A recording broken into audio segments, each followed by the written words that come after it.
Alright guys, HyDra again today. Hope you're doing well and enjoying your day so far. The Major 1 champions Toronto are in their biggest slump of the season so far, and on an individual level, Envoy is arguably in the biggest slump of his entire career. What is going on with this team right now? Why have Envoy and the Insides especially fallen off so drastically over the last couple of months? But also, what about the future? If Toronto continue to get dominated as they did by FaZe the other day, could a roster change even be necessary mid-season if Toronto want to get back to their best, especially if they underperform at their home major? Very much enjoying your thoughts in the comments below. Hit the like button if you enjoy. Subscribe if you're new as always. I greatly appreciate it. Honestly, great looks for Kremp as well. I think he might be racing again this weekend. You guys might remember a little while ago now where Kremp did his first race at Sebring, and he of course took the victory on both races. I think he might be in action again this weekend. If he's not, it's coming up very soon. He's dropped a lot of weight. Honestly, Kremp looks great. Fantastic to see. Let's talk about some players though. As a recording, no changes official from the Los Angeles Guerrillas, but yesterday we discussed that it's quite probable that Adam Assault will be gone. Now his numbers do vary somewhat online to LAN.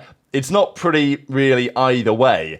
Mainly, it's just the team has been better on LAN. And I do think Assault is a better player on LAN. And, you know, we've talked about this with Clay and other guys.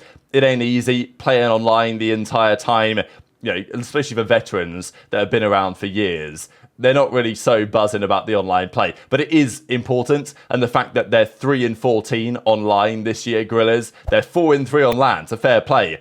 But if you're going to start in losers because your record online is so bad, it ain't great. And, you know, he's got a 63 rating online this year. It's not pretty. The KD is bad, but it's not tragic. It's more so the kills per 10, the hill time per 10, the damage per 10 is basically like near the bottom of the league in every single category. On LAN, it's a bit of a different story. You know, his control has been significantly better. His hardpoint is still not that impactful though. And based on what we saw yesterday, they're probably going to try Flames in the roster. Whether that works is another question, but it's got to be worth trying, you would think, at this point. This is also, as Breaking put together, SMG Player of the Year ladder, mid-Major 3 qualifiers. So this is how things are presently looking, and these are the honorable mentions, and these are the top 5.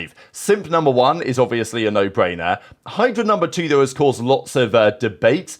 I think that HyDra is definitely up there to me, but at the same time, Subliners haven't really achieved much success this year at all. To be honest, when I watch HyDra, I still think he's absolutely unbelievable. Now, does he also play a part in the playing for kills problem that Subliners have? Probably yes, in some degree, but I still think HyDra is an absolutely absurdly good player at this game. Sure, is he quite as dominant as he was last year? Probably not, but last year he was number 1 player in the game, hands down by a mile. This year, I think he's still top 5 player in the game personally, so I would probably have him there or thereabouts, to be honest. Certainly he'd be in my top 5 SMGs, not sure exactly where I'd put it. Maybe second is a little bit too, you know, maybe it's a little bit too generous. aBeZy could be there. CleanX has still been good, but he's fallen off. Shotzzy, you could argue, could even be higher than this, I would say, on recent performances. I might well put Shotzzy higher than 5th, I'd say. But, you know, as the debate always goes, has he been as good on LAN as online? You know, no. But that's a typical thing we can see with Shotzzy.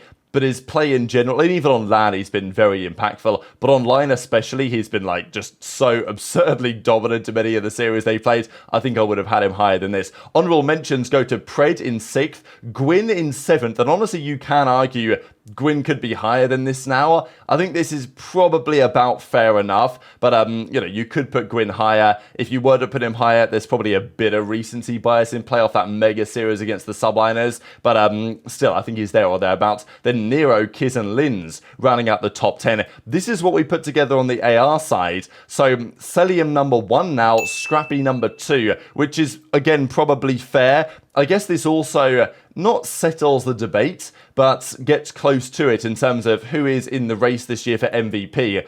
To me, it was between, and probably still is between, Simp and Scrappy. I don't think Cellium will win it over Simp this year. Cellium has been very good, and, like, you know, we know what you're going to get from Cell. So consistent, absurdly consistent. It's actually kind of ridiculous. But I think that Simp will win it over Cell because he's been the better player on FaZe. Scrappy is the other player with a chance to, but now he's maybe dropping down, not because his individual level has dropped off, but just because his team isn't doing as well. Drazah in 3rd. Then the 2 OpTic guys. Kenny above Dashy here, which is, you know, I think you can probably go either way. Attach is here in 6th, actually. Ghosty's in 8th, and maybe I'd even put Ghosty slightly higher, because I think he's been incredibly good for Thieves this year. Now, sure, they haven't had the results, so it does depend how much you kind of weigh that in the consideration, but Ghosty, Insight, and Sib rounding out the top 10, which is a pretty good ranking, I would say, in terms of how good those respective players are at the moment. Insight has been slumping big time, but he still makes correct plays, and, you know, overall, Insight's still been a phenomenal player, but Ghosty this season has been better than both of those guys, I would say. Even when Thieves were bad, he was still putting the team on his back, and even now that they actually look a bit better, he's still the one generally making the plays. So, impressed by him, of course. I'm sure that Thieves have wanted to keep him around for the upcoming seasons. There was also this debate, which players are the big three of the CDL? Now, there's lots of ways to answer this question. Of course, you can look at it from, like, the personality perspective, of course, in which case Scump is obviously number one. If you want to look at actual players in the league, Shotzzy to me is the face of the league. So Shotzzy is absolutely undoubtedly on here. Simp, I think, is probably on here as well, just because he is, for various reasons, kind of known outside of COD circles. It's playing ability and it's like personality and reach, I would say, that give you like the big three. So it's clearly Shotzzy. I would say it's quite clearly Simp, just because how insanely good he is. And then your third spot, it's either another OpTic player, it might be a Dashy, but I would probably say Scrappy, personally. Could also be like HyDra, but I don't really quite see it. So I think for me, in terms of big three players currently in the league, I'd probably say Shotzzy, Simp, and Scrappy, but there's some debate to be had on it. But what is going on right now at the Toronto Ultra? Because they won Major 1, emphatically so. They played, I would say, and I still stand by this, the best COD I've ever seen played at an opening event of the season. They were mesmerizingly good. Everything was firing at all cylinders. It was absolutely perfect Call of Duty. Nobody could get close to Toronto at that Major 1 back in Boston. Sure, after that Major, things changed. The map set changed to some degree. Toronto weren't massively happy about it, but even the recent changes to the map set should suit Toronto reasonably well.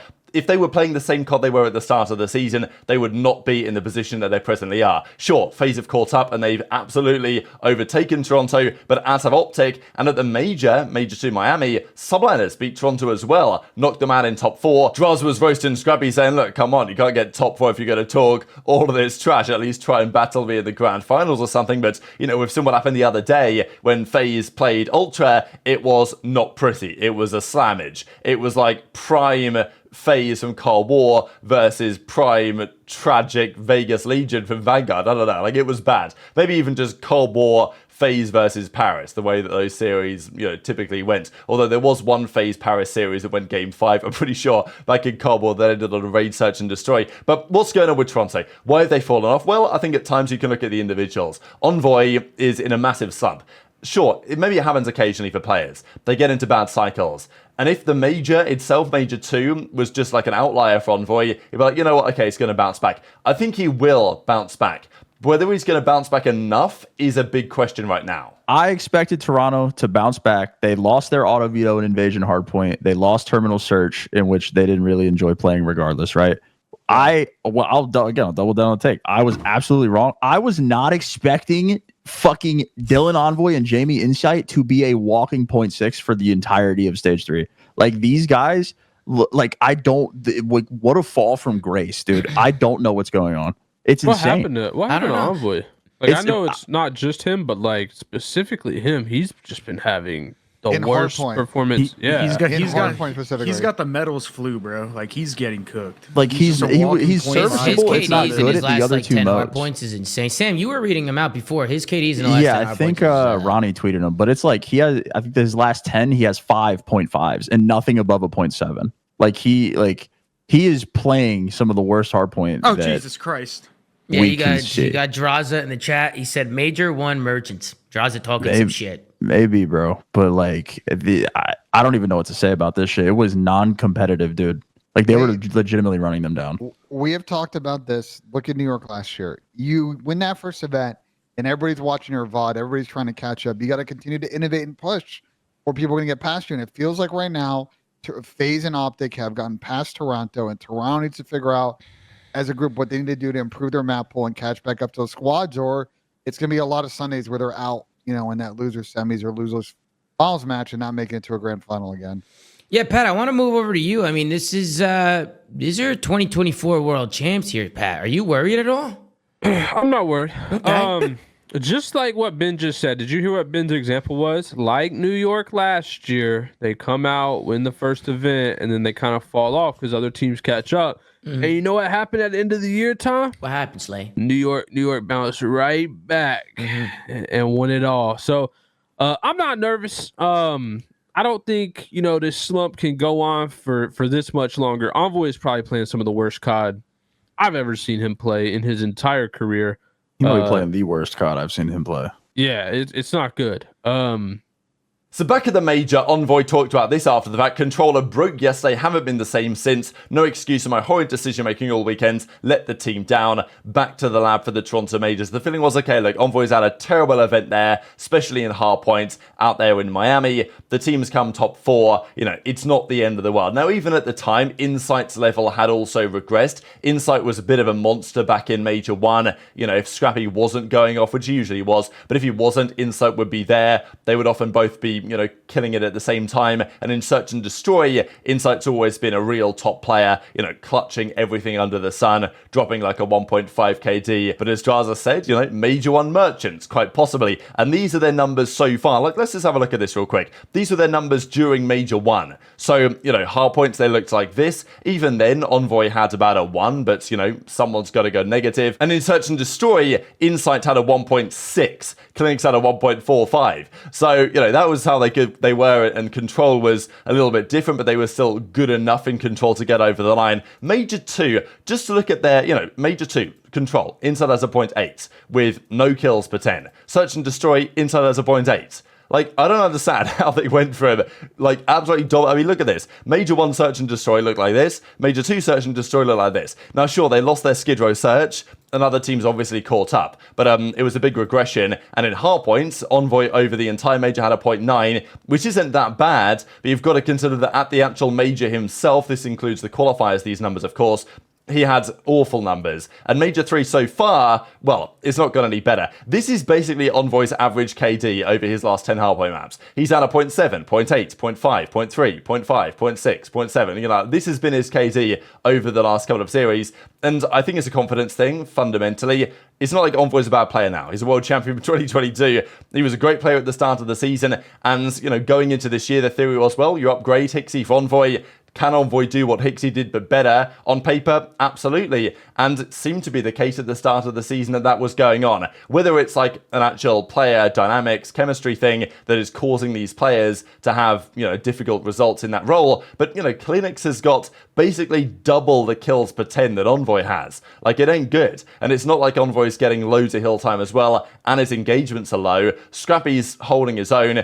Insight has still not been great. This is just Major 3 so far, and obviously maybe it's skewed to some degree by that embarrassing series against FaZe, and Envoy in Search has a 1.7 so far and a 0.4 for CleanX in the Search, but obviously small sample size here, but just worth showing that Envoy has been fine in the other modes, although even so far here his control has been pretty rough. So that is the debate really on Toronto, because if they want to turn it around, Envoy needs to just play better, right? I think that is the main thing people are looking at. I think the same is true for Insight as well. And as I've said over the last couple of days, I wonder what Scrappy feels about this. Is he that confident that the team will put it together again? And, what are they going to do? Because right now, they just scraped past Miami Heretics the other day. They then got embarrassed by FaZe. If they go to their home major, Toronto, and they place, outside of the top 4, which is unlikely, but it's possible. And even if they were to get top 4 and they're miles off FaZe, and they get smacked by them around again at the major, or even Toronto come top 6. I mean, last year OpTic Texas, they came top 12, didn't they, at that Toronto major? So it is possible to turn up there and have a shocking time.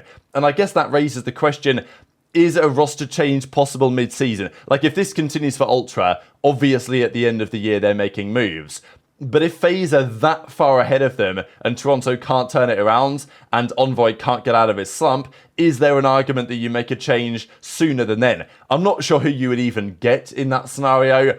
You could bring Hixie back. I mean, it's possible. They did win an event with him last season. I don't think they would do it, but it's something that they could consider because I'm not really sure where the other options potentially are. But, you know, I hope that Toronto and Envoy and Insights can turn it around individually and can honestly get some of that confidence back into their play. Because otherwise, there's probably only one team that's going to be able to take down FaZe this season, and it's the one team that they haven't won against that team so far. But OpTic are 19-2 against anybody else with a phenomenal kind of series count against literally everyone else they've played. It's only FaZe that OpTic have had problems with, whereas the other teams, Toronto and New York, they do seem slightly more vulnerable from elsewhere. But very much interested your thoughts on all this stuff in the comment section below. Hit the like button if you enjoyed, subscribe if you're new, take care, and I'll see you next time. No! Get fucking shit on. Get fucking shit on. Oh! No. I don't know what this is called. I mean, that Brandon would guess that shit first, bro. I don't know what it's called. What? How the fuck? He knows. How the fuck do you not know? Nah, bruh. Yeah. Oh my god. Nah, bruh.